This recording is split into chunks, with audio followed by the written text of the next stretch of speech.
Welcome back to Power Lunch. Climate Week is underway in New York City. Major companies are talking about their efforts to become more efficient. We discussed one yesterday, one way real estate could look to reduce emissions. But are there others? Joining us now, our Diana Olick is along with the president of SL Green. Welcome to you both, Diana. That's right, Kelly. We're here with Andrew Mathias, and who better to talk to you about decarbonizing real estate than you? We are surrounded by climate tech companies here in the real estate space. How hard is this going to be to do to electrify New York City?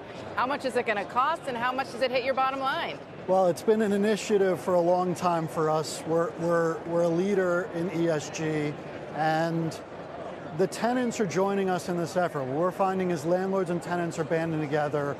We're all working towards LEED status for all of our buildings, particularly our newer properties, wellness ratings, which deal with the tenant experience in the building, and then these unbelievable initiatives to save electricity, to make ice at night to cool buildings during the day during peak load times, software to monitor all sorts of building systems to make sure we're maximizing efficiency.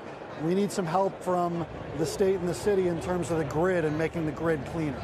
And I want to talk about that because we're looking at IRA funding, infrastructure funding that's going into all types of real estate nationwide. Is that going directly to help you? Is that more directed at the grid, which you say obviously needs some upgrading? It's far more directed at the grid where we need it badly. Our grid in New York City is 90% fueled by fossil fuels.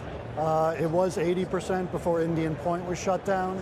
So we need big help in terms of meeting the climate goals that Washington and the city are setting out for us in terms of net zero by delivering clean power to the city. That's HVDC power lines, that's wind and solar and hydropower from out of the city coming into the city.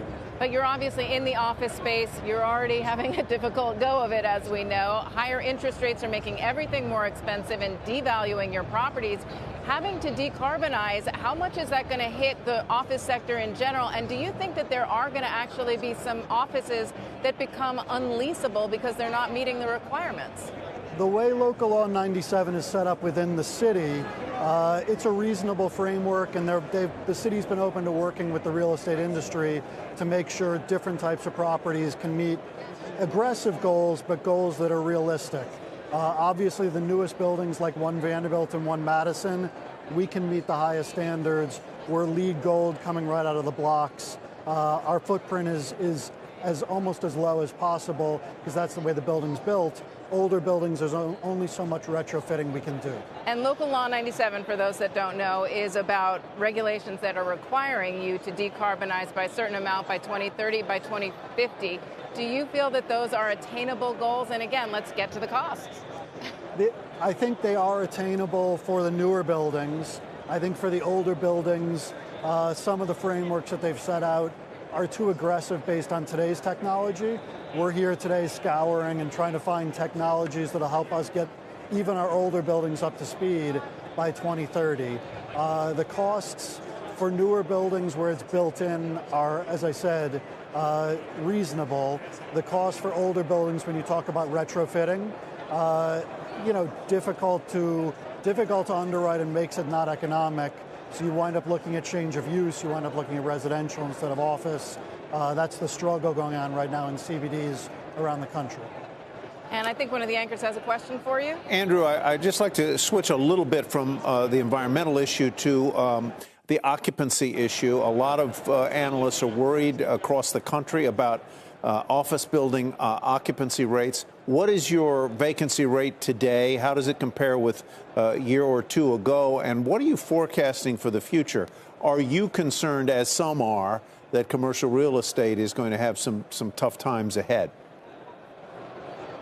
Well, I think our leased occupancy is pretty consistent with prior. We're in a bit of a downturn, so we're in the low 90s as opposed to the mid 90s. The physical occupancy, which is what a lot of analysts are tracking and where they're trying to gauge return to office and how engaged people are. In the peaks of COVID, we were down at 8-10% physical occupancy. That's rebounded to about 60% physical occupancy in the properties, which has been great to see and encouraging. We'd love to see it back up in the 70 to 75% where we were pre-COVID. And a lot of the tenants and heads of businesses that we're speaking to are focused on getting their people back in the office more days, more consistently. I think that'll have a big impact on leasing demand in the city.